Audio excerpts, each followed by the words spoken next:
Hello, my name is Dr. Kurt Stahura. I'm the Niagara Global Tourism Institute Scholar. I'm also the Director of Research here. We are sitting here a mere blocks from the United States-Canadian border, and we're here with Verity Folan. Hello. And it's nice to have you here. Thank you. As we're about to embark on the tourism season, with a lot of things going on in the world, I was wondering what the outlook is. So I guess you can start by telling us what your organization does and how you're adjusting to the up and coming season. Absolutely. So, Grayline, Niagara Falls, Buffalo, we are a sightseeing company here in the Niagara Falls area. We operate in Niagara Falls, USA, Niagara Falls, Ontario, as well as Buffalo, New York. At least those are the three areas we're licensed to operate under our brand. We're most widely known for our retail tours in Niagara Falls, USA currently.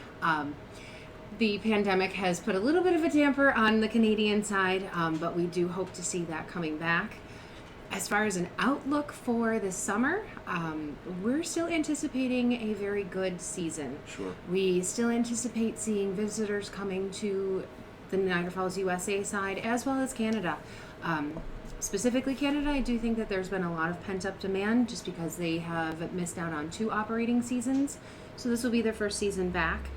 But I do believe the border may pose not necessarily problems, but angst in travelers.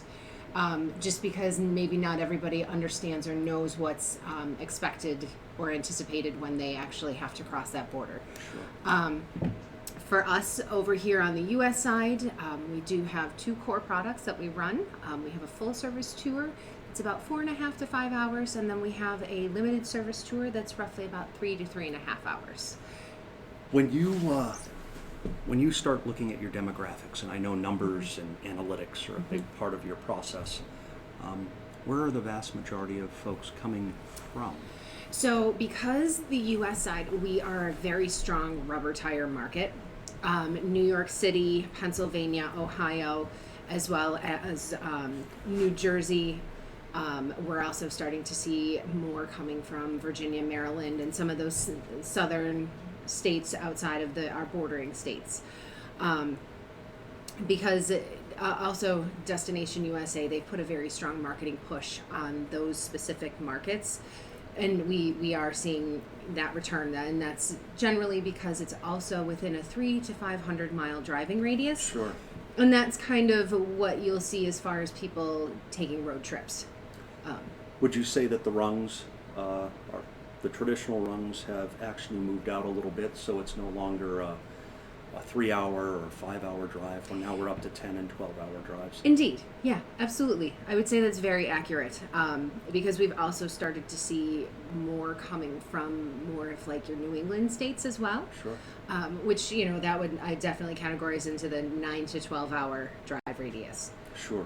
What are some of the trends that you see with Niagara Falls in terms of the types of folks that are coming here? And you and I have spoken before about how COVID changed some of those patterns. Indeed. And as we sort of mentioned before, the demand for outdoor activities, things that are just more of an active nature, your biking, your hiking, your kayaking, things like that, those have all, I think COVID definitely gave that a platform to springboard forward as far as the activities. And we do notice that even when we're hosting tours and we're making adjustments on our end to make them a little more active, more of that outdoor feel. We don't want to keep people on a bus the entire time. We want them to experience our state park. We have the oldest state park here in the U.S. That's right. So. Frederick Law Yes. Olmsted. Indeed. So we want everybody to enjoy it. We want people to see it. And we've strategically made it so there's more opportunity during our tours specifically to enjoy that outdoor feel, as well as get that guest experience and just learn more about the area. When we look at trends in tourism, and we talk about the activities that we usually associate with the adventure tourist or the active tourist, are you finding that your tours are also getting younger in age, or are the older tourists starting to get more active? You know, like. That's a great question. I think it's a little bit of a mixture of both. Uh-huh. We're definitely, you know, because we've always had a very set demographic, or I should say our strongest demographic is that 45 plus with families. But you're seeing more of the generational travel as well, where the whole family will go together. So, you know, grandma and grandpa will also be on the tour, Right. and they'll still do the walking. They're still out there. And I think that's also part of why our tours are appealing, because even though there's a lot of walking, there is activity. We break it up for people, so it's not as strenuous, say, on our older demographic. For the younger demographic, it still gets you out there. It's still, you know, you still walk around, you're active, you see things, you can take pictures, you can have experiences. And some of that too is also because just how marketing is and social media and trying to hit the different demographics when you're utilizing your digital marketing as well. Perfect segue. So from a marketing standpoint, clearly there are different ways to hit demographic groups. Can you talk about how you sprinkle ideas or thoughts or into each of the lanes, so to speak? So we have definitely shifted a lot more into digital marketing. We put a lot more into our Google AdWords, our SEO, things like that. But we also have been becoming more active in utilizing our social media platforms. You know, and each platform has a different demographic that it's popular to. Sure. So, you know, and our Facebook and our Instagram, those will never go away. Those will become our legacy platforms just because those have always been our strongest and our most active. We utilize Twitter minimally at this point, but it's one that we've even internally said we need to become more active.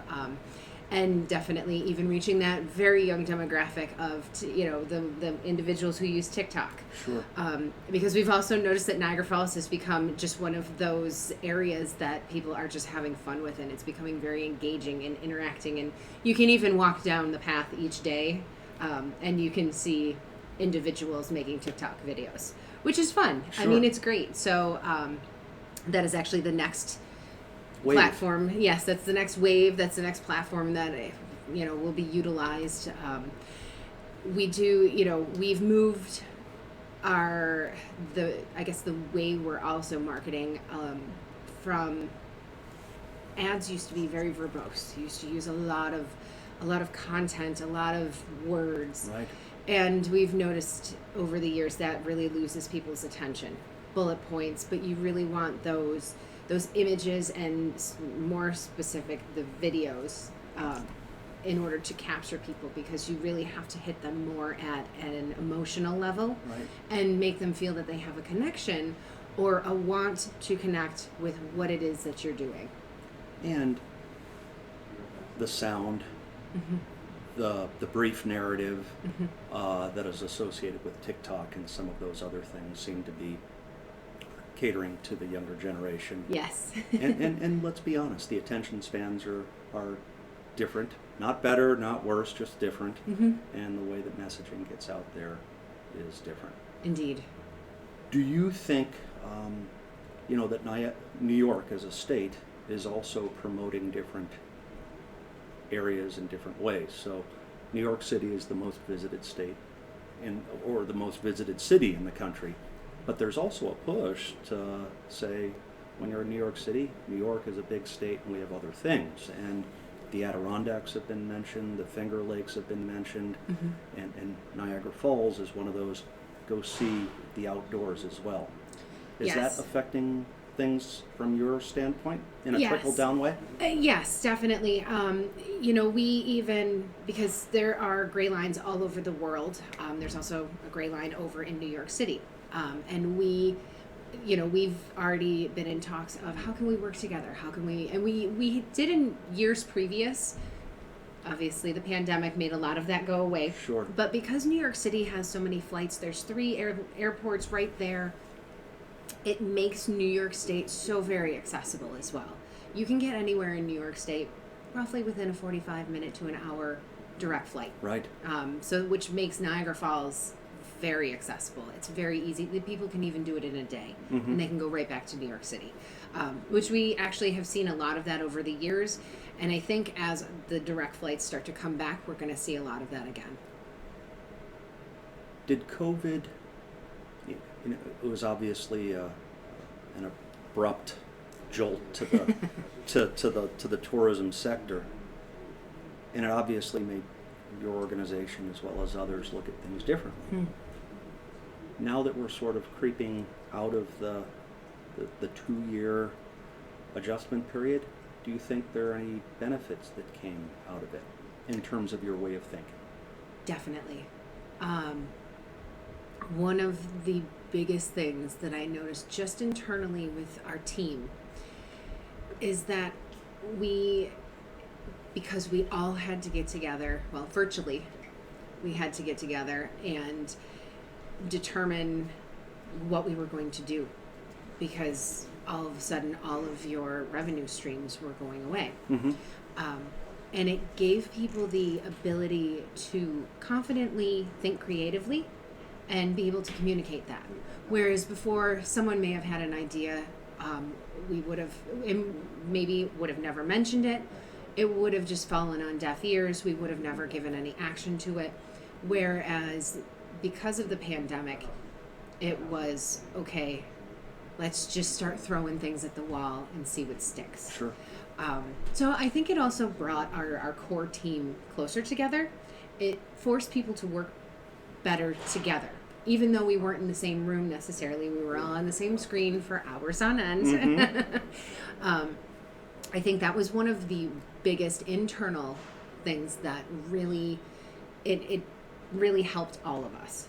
Now to move outside of that, because we had to think creatively, because we had to figure out, okay, well, what are we going to do now? Right. You can't rely on tourism because it's just not there right now. So we had, and slightly before the pandemic, we had actually branched out into a sector with contract transportation that is completely outside of the sightseeing tourism world. And that actually is what took over and became what kept our company in business and actually helped us to remain strong. And we have 2 other sister companies that we're tied in with, and we actually became we climbed to the top of the heap that year as far as being the one who made it sustainable for the rest of us. Because of some of the aforementioned things within the rings that Yes. you became accessible to a fairly substantial part of the population of the Yes, yeah, we actually fell into the realm of of necessary workers. We were needed. We were actually transporting doctors and nurses to and from work because they had to have that transportation. Wow. So that was, and I mean, it was a very scary time, and we had some staff who were just very, very dedicated, and we're very thankful for them, because at the beginning, nobody really knew what was going on, how dangerous is this, how can we keep ourselves safe, and they still put themselves out there, and they still did it. And pivoting on the fly as far as what needs were. Yeah. Last question. As young professionals, students, college students are starting to think about the next chapter of their lives, given that there's been a huge adjustment in a lot of aspects of the tourism sector, what are some of the new skills that you think are necessary, or what are some things that they should start putting in their toolbox, so to speak? That's a great question. I have found that communication has become by far the most important thing in the industry. And also working outside of your box, which when I say that means making networks with people that you may not necessarily think at the moment you would necessarily be working with, or think that you would have, whether a business in common or something like that. Because we found that because each of us had gone outside of our boxes, had networked with individuals that were, for us, outside of travel and tourism. Sure. In different markets. All of a sudden we were realizing, oh my gosh, this person is actually a very valuable contact that we've had. So I would say that communication and networking are by far, and I think they always have been, but I think this has really come to the forefront. Right. Putting yourself out there and yes. coming in contact with large swaths of people as opposed to just in your traditional Yeah. network. Yes, indeed. And I think it was, I don't know, I guess maybe for myself it was a lot of reading, a lot of research on outside of what's going on in our market. Sure. We have the advantage, like I said, we have Graylines all over the world. So we actually used to have town halls during the pandemic to talk about what other companies were doing, what are your best practices right now, what is helping you sustain your business and retain your employees, keep your business operating, what are you doing in order to do this? So we were very lucky to have that network, but again, because of those things, people said, well, this is what we're doing over in our city. This is what we're doing over on our side of the world. Why maybe go try that? And it just sort of, it kind of had that trickle down effect. And all of a sudden it made you realize, oh my goodness, talking to others and finding out what their best practices are might not be in the same industry, but it'll help you apply it to your industry. And from our previous conversations, the readings that you were doing also were enabling you to connect dots. So it was sort of the getting information from a variety of different places and lining them up and seeing how they would eventually affect your immediate area. Yes. I ended up one afternoon in a conversation via Zoom. I had signed up for some online conference at one point in time. And I ended up in about an hour-long conversation with this woman who was just in business management. Right. And we had a wonderful conversation, and it was really interesting to see what, because they don't deal in things, they deal in people. Right. So, in a sense, we deal in people too. Absolutely. So it was very interesting to hear from her perspective outside of somebody who is in hospitality, travel, tourism, that is literally just focused on the business management of people. What she had to say about being able to create sustainable businesses. And trends therein.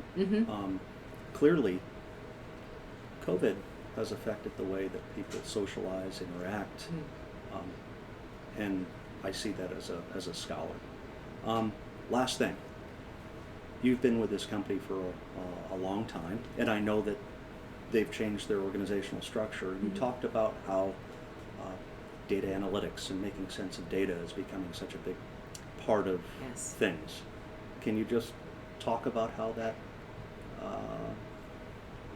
kind of brings some of your decisions to the forefront? Indeed. Yes. So because we went from a privately owned, I don't want to say mom and pop, but in a sense it was a family owned and operated organization. Where everyone was wearing a lot of hats. Yes, yes. And you were wearing a lot of hats, but at the same time your organization, each individual sort of siloed. So once when we changed hands and our management structure changed slightly, we also had individuals who, over on their end of the business had already been analyzing numbers and understood them, so we were able to apply that to our business, looking at what we call a break even. I would have never been able to tell you that probably 4 years ago what that meant, but that has become very critical in understanding how we can operate, what it means. We don't want to take the human aspect out of what we do, but we also have to be very conscious of how much it's going to cost you in order to provide that excellent guest experience. Right. As well as How do we make sure we have to analyze our numbers as far as retention, livable wages for our staff? Sure. And how does that affect the rest of our business? And it just became, it changes your mentality in a sense, because you go from just making a decision on a feeling Mm-hmm. to, well, here's the data to back up what we're doing. You know what? This is still working. This works great. For example, we have a legacy tour that we've run forever. Mm-hmm. And after analyzing the numbers, it was, okay, yes, your emotional decisions on that, they have actually guided us the right way down the path. But now as we start to introduce new experiences, new items and options for other individuals, how do we do this? How do we make it cost effective? How do we make it beneficial for our staff? How do we, hit the right target markets, Mm-hmm. things like that? And you find that you might still have the same pot of money. You're just starting to split it up differently and trying to allocate it differently as to how to spend your money smart, how to generate revenue so you can reach goals in the future of what you want to do with the company.